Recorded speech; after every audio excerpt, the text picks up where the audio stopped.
You have a person class defined here with nothing in it. The first thing you need in any class is a constructor. A constructor is the function that makes your object.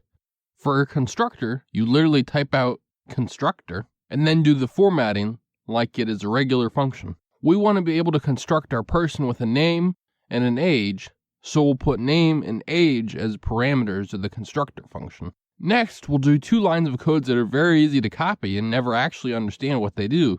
So listen up. This.name equals name and this.age equals age.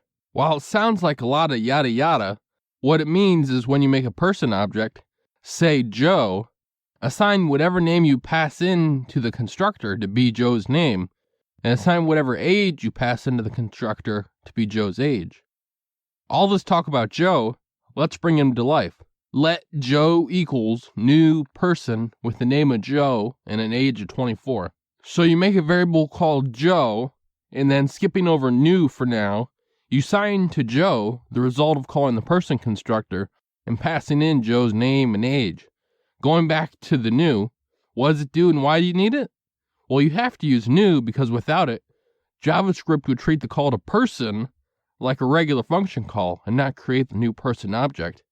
New ends up creating a new object, setting the value of this to be that new object, then calling the constructor. Like and subscribe to learn more.